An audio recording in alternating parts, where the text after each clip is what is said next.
Makadukiswe uJesu Kristo.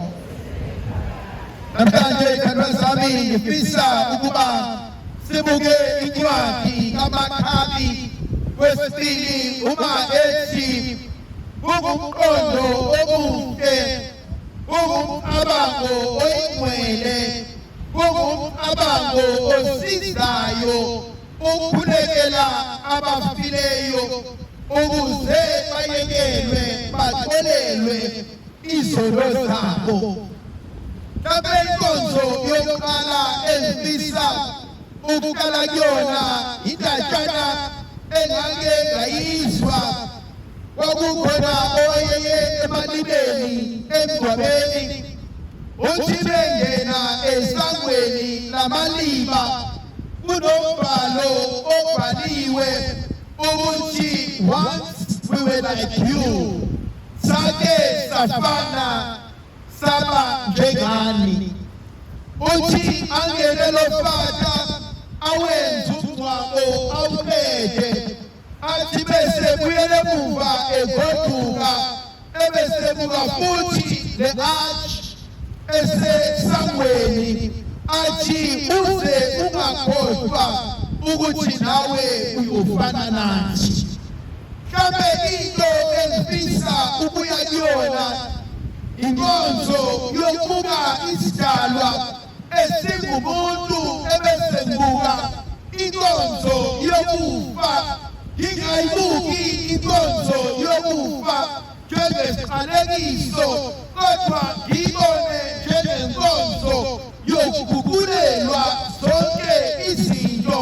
Ngiyibuke njengenkonzo yokulungiselelwa, ngiyibuke njengenkonzo yokuphelelisa, ngiyibuke njengenkonzo yokubuyiselwa ezandleni zikaNkulunkulu. Mangibuka le nkonzo kumina ifuna ukungitshela ukuthi yelesidalwa esingumuntu kunezinto engizenzile. Njalo umleko wamaRoma uthi ngiyavuma uNkulunkulu uNinamandla onke nakina bazalwane ukuthi ngolile ngokweqisa, ngokucabanga, ngokukhuluma, ngokwenza nangokuphutha. Athi icala lami elinzima. Kanti inkonzo engifisa ukuqala kuyona inkonzo yokwazi ukuthi labantu esibakhulekelayo abanye babo bawenzile amaphutha, amanye amaphutha abo bawenze thina, amanye amaphutha abo bawenze phambi kwethu, amanye amaphutha abo sithe basikhula kwathula izinto ayihlangani ngokusifanani nosifanani bethu. Kodwa sizoyenza namhlanje inkonzo esingeke sisho ukuthi babengcwele, esingeke sisho ukuthi babe baqambela amanga, esingeke sisho ukuthi abayidingi, kodwa inkonzo ethi icala lakho, iphutha lakho, amabi bakho asidingi ukwalekela umphakathi, kodwa thina njengabantwana benu siza kuNkulunkulu, sithi uNkulunkulu makanihlambulule. Inkonzo esiyoyigcina namhlanje inkonzo esiyothi lokhu engakwenza nisasemhlabeni, manganilandeli, manganivaleli, manganisusi ebukhoneni bukaNkulunkulu. Inkonzo yokuqala esiyenzayo inkonzo yokushweleza. Kodwa masenze le nkonzo yokushweleza kuyovuka kumina ukuba ezinye zezinto esibabambile mhlawumbe zenziwa ngayibona, mhlawumbe zenziwa yithina ubona. Mhlawumbe izinto esingazenzanga ababefisa ukuba sizenze. Mhlawumbe izinto nempilo esesiphila abangasifundisanga yona, ongathi babevuka namhlanje bathuke ukuba sekwenzeka kanjena emzini wami nabantu abami. Inkonzo esingena kuyona kumina inkonzo yokuthi alalami enzima. Inkonzo engidlula kuyona namhlanje inkonzo yokuthi ngiyaxolisa angikhulumanga kahle nawe, ngiyaxolisa angenzanga kahle, ngiyaxolisa ngikuthukile, ngiyaxolisa ngikuthibazile, ngiyaxolisa angikunakekelanga. Inkonzo yesithathu engifisa ubazele kuyona uma sikhulekela laba abangasekho ilaba abathi kanti angishiyanga muntu emhlabeni, indaba ninganaki, indaba ningangilungiseli izinto, indaba angisondela kunina ningishiye sengathi bengiyisitha nani. Leyo nkonzo ngithi kubona namhlanje siphele amandla, siphele isibindi, siphele iqiniso, sikhonfele indlela ezodala ukuba masike sanithinta ebese kuba khona umehluko owenzakalayo. Kunesisho engisithandayo, akhoziyane lemvubu lahluwa ingwenya kwacweba isizima. Experience yami ithi awukwazi ukuthinta umsamu omuhle baqedane izibusiso zikaNkulunkulu nedlozi zingesiwena. Inkonzo yami ithi uma singena kulo msamu omkhulu, uma singena kule ndawo engcwele, uma sondela kulabantu esivele sakwazi ukubakhontrola, asithi mase sibuyele emuva bese beyafika bezobonga, asithi mase sibuyele emuva bese beyasho kwase kwamnandi kubanani, akuthi mase sibuyele emuva bese bezoveza ukuthi sibukeni besizole kanjani, manje sesigambuke kanjani, athi sibukeni besebumnyameni kodwa manje sesisekhanyeni. Inkonzo yesine uNkulunkulu engimbona esifisela kuyona uma sizokhulekela abangasekho, uthi ophala kahle ungumcabango osizayo ukukhulekela abangasekho. Kunezinto engikwazi ukuzenzela mina ngamandla ami, kunezinto eziningi engingakwazi ukuzenzela mina.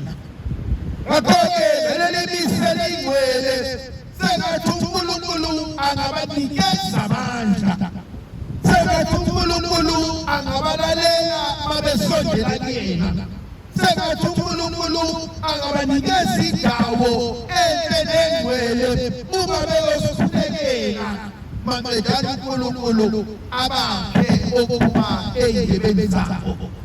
Yenzeka kanjani kumina le nkonzo? Utobhala kahle encwadini kaIsaya, bethi uNkulunkulu ufuna ukukuthuma Isaya, athi Isaya Nkosi ngithuma kubantu ondlebe zabo ngcolile, kanti nomlomo wami ongcolile. Ilizwi likaNkulunkulu wathatha iserafima lathatha udlawu lelahle labe selithinta iy'ndebe zalo, maqedane u-Isaya wenza ubuhle wakhuluma ngokugcwele. Kanti inkonzo bengifisa ukuba ngiyikhulekele kakhulu ubopha kwey'nhliziyo zethu. Kanti inkonzo bengifele ngiyikhulekele kakhulu ukuhlanganisa ey'nhliziyweni zethu. Kanti inkonzo bengifele ngiyikhulekele kakhulu ungavumi ukubona nongavumi ukuba kube khona ukuthula. Experience yami ithi uNkulunkulu nedlozi abakaze bahlale endlini nasendaweni yomsindo. Kanti kwesinye isikhathi iy'nkinga esibhekene nazo asikho kwabalele, kanti iy'nkinga esibhekene nazo zisemlomeni yethu ekhuluma kwasibhekele. Nabafikayo bezocela nathi bethi basilethele izipho, bathi bengena uSibandani uyakhala ngenxa kaSibandani, Sibandani akasahlala ekhaya waxoshwa uSibandani. Kanti inkonzo bengimele siyikhulekele. Nkosi angenzanga kahle kwabakhulu, Nkosi angikhulumanga kahle nabafowethu nodadewethu, Nkosi ngisuke ngasuka ungaqonga ngasenza sengathi yinhloko kanti kahle kahle mina ngizogada umuzi ongesiwo wami. Konzo yesihlanu ebengifisa ukuba sikhulekele uma ethi umcabango omuhle nolungileyo ukubakhulekela ababasekho ukuyokhulekela laba ekudalwe ngabo ekufeni kwabo amathunabo abhiwe inhlabathi yantshontshwa bayomenyezwa bayofakwa endaweni abangafunanga ukuhlala kuzo. Kabo wamkhuleko othi uJesu okusihlulayo thina ngobuntu bethu ngaleli misa elingcwele ake ukwenze. Kabe namhlanje befuna ukukhuluma nabantu abathi Fata buka izandla ithwele iphandla siyayenza imisebenzi buka inyongo buka ikwekwe kodwa kukho kulungayo. Masike sathinta impepho masike sagwasa sabulala iswane abantu bayashona. Kabe namhlanje befuna ukuthi ngaleli misa elingcwele Nkosi uJesu ake uphelelise yonke imisebenzi yasendulo. Ngaleli misa elingcwele Nkosi uJesu akuthi okwaphendulwa kwalethwa kufa thina namhlanje makuphenduke ukuhanya. Kambe inkonzo yami yokugcina engifisa ukuya kuyona ukuthi Nkosi emphakathini kunabantu kunezinto zethu engakwazi ukufinyelela thina. Akuthi ngaleli misa elingcwele ebesikadabula Nkosi. Kambe ukhuleko wami omuhle nongcwele namhlanje ukuyomemeza indlovukazi yezulu ukuyomemeza inkanyezi yasolwandle ukuthi indlovukazi yezulu kakade sesifikile endlini yakho kakade sesifikile emzini kagogo kakade sesifikile kuwena ophethe konke. Ungaphakami namhlanje nje njengomuntu kazana kodwa uphakame njengendlovukazi yey'ngilosi. Ake uphakame njengendlovukazi yabapatriyaki. Ake uphakame njengendlovukazi yabafuba ukholo. Ake uphakame njengendlovukazi yabafela ukholo. Ake uphakame njengendlovukazi ey'ngena zonke. Ake uphakame njengendlovukazi engabele izulu lomntana. Ukuthi makukhona kulolu lwandle ongetha ububi kuthina akuwo wena ophakama kuqala. Uma kukhona abazosondela nobutha akuwo wena ophakama kuqala. Nkulunkulu Somandla benatha sibusiza sikele bakankhanyisela nika Somandla nomusa lodwa legrasi yakhe anika abangasekho ukuphila kwaphakade abavula imilomo bakhuluma amandla aphilayo naphilisayo bangagedeli imizi yabo ihlale ehluphekeni. Anipha amandla nomusa nemisebenzi anipha uNkulunkulu Somandla imali kwena nokwazi ukuphelelisa izinto. Uma kukhona izinto enganeli imisa elingcwele makagcake ukuthi uNkulunkulu Somandla yena ongiyise benendodana nomoya oqebileyo. Amen.